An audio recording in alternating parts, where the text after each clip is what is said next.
If you could learn one skill in 2026 that upgrades your confidence, upgrades your future prospects, and just upgrades your brain, this is probably it. People speak about AI and crypto in 2026, but in this video, I'm going to lay out why Chinese and particularly Mandarin is the best skill that you can develop in 2026. You might agree with me by the end of this video, or you might disagree with me.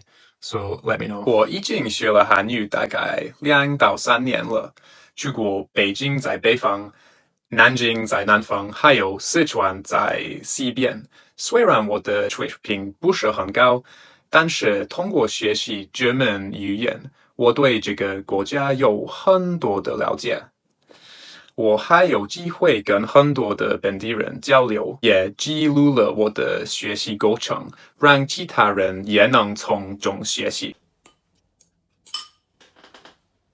So let's start with the obvious one, but everyone undersells it also, which is there is 1.3 billion Chinese speakers in the world. And also communities exist in almost every city. For example, I live in Leamington Spa in England, and there's a Birmingham Chinatown, which is about 30 minutes away. I guess this means it's unlike German, where you learn it one time, pass an exam, and then unless you move to that country, you'll probably never use it again. With Chinese, there's opportunities everywhere you go. But there's one thing that people don't tell you when you're learning Chinese, which is that you need to be brave enough to actually use it once you start learning. Don't just wait until you're sort of competent to start using it. Try and use it from the start with the basics. Chinese people like it when you speak their language. I'm from China. Yes, we speak Chinese. 我们说中文啊，你会中文？好，我会说中文。哦，那太好了。你的肌肉很大。肌肉。肌肉。哦，慢走，你的也很大。Bro, wow, I can't believe we speak Chinese. What are you up to? What? 你现在做什么？啊，你再说一遍。我会说一点中文。Are you okay? 我练习。So that sort of relates to the second reason, which is that Chinese is really, really hard. It's probably the hardest thing I've ever done in my life. I've not really had a hard life, but it's pretty difficult. But that's exactly why it matters. You can't learn it passively. And if you stop for a few weeks, maybe even a month, you'll lose a lot of your progress. So it needs to be consistent. And progress only comes from intensity and consistency. And I would say that process changes how you learn everything else. When you get really good at a skill, you can use that skill and the lessons you learn from that skill as a framework and apply it to other areas of your life. It's even affected how I sort of plan my time. That example I just gave, I could apply that to the gym. I've gotten really good progress, and if I've stopped for a month, I'll lose like all my muscle mass. And the same with work. I'm a senior environmental consultant, and I only study Chinese on the weekends really, but I'll try and get that consistent input for about 30 minutes on my lunch break. Just by watching cartoons and stuff like that. People don't fail because they're stupid, although it helps be, I guess, natural at language learning, which I'm not. I'd say it's probably my worst subject at school. Just I didn't like how it was taught. But people fail because they don't know how to stay consistent. And people fail because they don't know how to learn hard things. Which brings me on to part 3 of why you should learn Chinese in 2026. Why you need to learn Chinese in 2026. So really quickly, I've actually made my own website, which is kind of based off my language learning journey. It's got a couple of digital tools. These are completely free. So it's pretty cool. If you just click any of the buttons, it'll take you to the first course. This is a digital graded reader that I've made. So I didn't always realize how effective graded reading was. I guess like most people, I sort of started off with textbooks and vocab lists, but when it came to putting it into practice, it kind of sucks unless you learn it in context. But this all changed when I started making my own graded readers. For the first time, I could actually read something and understand it. So I put together a series from HSK1 to HSK4 to help you do the same. It's a pretty simple, story-based way to improve and memorize and start engaging with Chinese more naturally. And it's, like I said, completely free. I just want to put something together that generally helps people get started. So that's the first thing that's up and running. If you click the link here, it'll take you to the graded reader here. And like I say, it's completely free. The next digital course is a mastery toolkit, which is coming soon, sort of in the middle of producing this. So I guess this course focuses more on how to integrate language learning into daily life rather than treating it as a separate activity. I'm really into like productivity, minimalism, and dopamine detox. So it explores more how to structure your time, attention, and energy so that learning becomes consistent. This includes when and how to use comprehensible input, what level it should be, and then I'll provide like recommendations of shows I used to watch at each level of learning, which is quite useful, and then how to balance that with speaking and reading. But like I say, it's coming soon. Some other stuff, so check it out. Next section is that Chinese actually rewrites your brain. It helps you think more about structure when you're speaking, and what most people don't talk about is that it actually helps your English as well. You're more intentional when you speak, and you speak more deliberately as well. And it also helps build new neural pathways and areas in your brain that aren't usually active, that are linked to language learning. You stop speaking on autopilot and you think more before you talk, and that spills into everything. I'm trying to move angles a lot because apparently that helps for YouTube video retention, but who knows. Also, I've got this little mark that I got at jiu-jitsu, which looks a bit weird, but it's not infectious. So the next part of why you should learn Chinese is that it resets your worldview, your roots, your reference, and identity, I guess. When you learn a language, you don't just swap words, you start seeing the roots of those words. So, for example, right away in Chinese is mashang. Fuck the tones. But that means man on horse. So you can really start to get a glimpse of how they formed these early words. Especially in Chinese, they've got this sort of the roots of the words, the characters are different, and you can see how they've evolved or devolved over time into simplified versions where you just see lines, whereas before the word for moon might actually look like a moon, and it's just evolved over time. So it's really interesting to see, I guess, what kind of traits they link with what words. It gives you a glimpse of their heritage and their origin story along the Yangtze River, Yellow River. You start to get a glimpse of the references people share and the logic the culture uses to shape their worldview, and I guess make sense of the world. This also links a lot to their idioms, which are the sort of 4-word Chinese phrases that are, I guess, like sayings in Chinese, like missed by the skin of your teeth, but that doesn't make sense, but that's one saying. So yeah, I guess you start to realize that people don't just speak differently, but they also think differently. And I guess this matters because most of us carry quiet assumptions that, everybody basically sees the world like we do. But language sometimes breaks that. Some places identity leans more towards ancestry, in others more on civic belonging. So even if I were born and spoke perfect Chinese, I still might not be regarded as Chinese in the same way. Are you okay? Yeah, I'm Chinese. 我是中国人，我是中国人。I 对 know.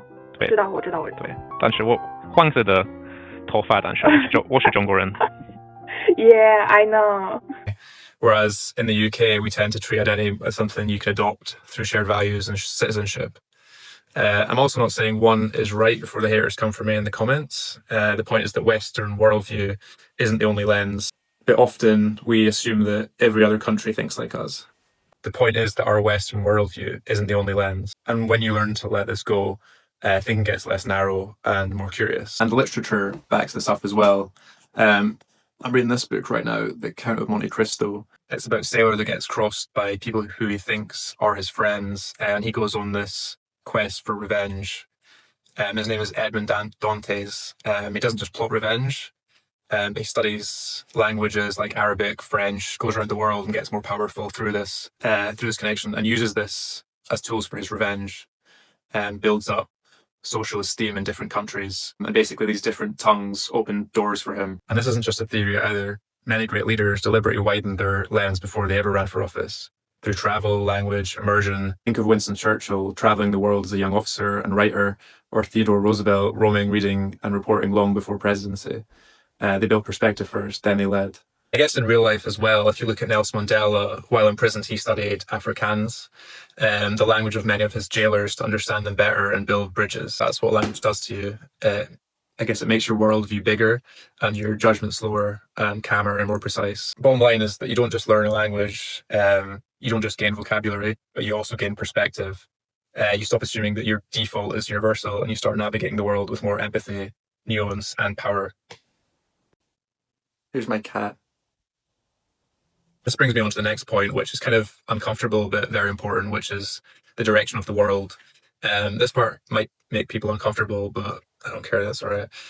So whether you like it or not, the global balance is shifting, it feels like. Major investors talk about it in crypto, other investment companies, and also major industries show it with the way they invest. And I guess the simple truth is that if you speak both English and Chinese, you're hedging your future, not just economically, but culturally and socially too. Also in the respect that certain values I've seen reinforced more strongly in China. Yeah, I might do another video on this, but I was also just in general, China's less degenerate than the UK If you think about the people that we worship in Hollywood, women-wise, it's like Nicki Minaj, who's twerking on stage, Megan Thee Stallion, who just talks about like her pussy in songs all the time, and this is what young girls are listening to. There's none of that in China. I feel that's the women who we respect. And then the guys that we respect, and then the guys that are respected in Western civilization, like Hollywood, just rap about selling drugs, killing people, treating women like shit, or they literally might be rapists like Epstein. So yeah, China's a lot better at preserving that respect. Even their version of TikTok, they scroll through things. There's none of that in China. I feel like they're a lot more respectful. They're better at preserving family. They're better at preserving their tradition, food, language, identity. They've got more social trust and safety. And they've also got this idea of saving face, which is more restrained than in the West, where you just got like constant self-exposure. And I know that if things get any worse in the UK, especially London, where crime's really bad, knife crime, I'll have that peace of mind that I can travel somewhere else and be safe if I need to. If I keep getting taxed, to hell. The next thing no one really speaks about, and it's the authority effect. And it's a sort of strange but psychological effect that when you express ideas in a second language, especially a difficult one like Chinese, people take you more seriously. It's like this sort of like innate understanding that what you're saying must be true because you spent so much time learning this complex language. I guess it's kind of like when a celebrity makes a political opinion that just because they're famous, their opinion must be more valid. But I mean, these people are actors. They've got no education in politics, but we assume that what they say is more important because they've developed a skill in some other avenue, and they've developed excellence in some other avenue. So basically you think, oh, if this person mastered this, they must be really smart. So yeah, mastering one domain bleeds into everything else and you gain more respect. Especially if you learn Chinese, this adds a sort of quiet authority because it's one of the hardest languages to learn, especially for an English speaker. People know that you put in probably like 5 years time to learn the language. And as a bonus on top of this, what you should do is record your journey, which is what I'm doing this year. I'll put some videos up here. Can you say Here we a go. little Chinese? A little. Can you show it? 好的，我讲中文。哦，你中文好好呀 So good. 还在学，还在学。 Congratulations, so good. 我的发音不太好。这还不好吗？你来过中国吗？你肯定来过。哦，我要去中国，我要去成都、四川。真的吗？我要看。对，火锅、熊猫很可爱。你的国宝，你的熊猫是你的国宝。熊猫吗？这个是熊猫。This is a white bear. 哦，白熊。哎呦，那牛逼！哎，我知道牛逼。我操 ！You can learn 我操。我操 ！Oh, it's like, oh shit. Like, yeah. Yes， 我操意思说，你可以很多用来我操。I'm recording my 2-year, 3-year journey from beginner level to fluent, hopefully by like 2027, 2028, before people start coming for me. I think it's Evil Dia is his name. I'm just showing my journey, learning Chinese from beginner level to fluent, and hopefully this sort of process, this natural process, when people watch me interact with natives, this helps them consolidate some of the errors I'm even making and some of the new words that I use in my videos. Why is your English so good? I don't know, just learn it. In school, yeah. That's the best way. I wish we learned Chinese in school. Not people want to learn that. Yeah, I know, but they should, because there's like 1.4 billion speakers. Yeah. 这就是为什么我要学习中文。Yo. Are you here? 你在这学中文吗 ？Or 哦，这个软件，对。And help them learn alongside me. When you combine all these things, this is where the payoff comes in. Like, why does this actually matter altogether? We talked about becoming braver socially. We talked about upgrading how your brain works. We talked about how it future-proofs you. I think there's a guy called Ray Dalio that talks about the decline of empires, and he basically guarantees that China's going to be the next emerging empire. It was the British, it was the Dutch, it was America post-World War, might be Israel, you never know. But I think it's most likely going to be China. So if you're thinking about learning a hard skill this year, you should really consider Chinese, especially if you're younger, you've got a bit more time in your hands, if you're at university, something like that. So I hope this video helps people and I guess convinces them that Chinese is a very important skill to learn in 2026. If you strongly disagree with me, let me know in the comments. Or if you agree with me, let me know in the comments. As a bonus, please help me reach 2,000 subscribers. Yeah.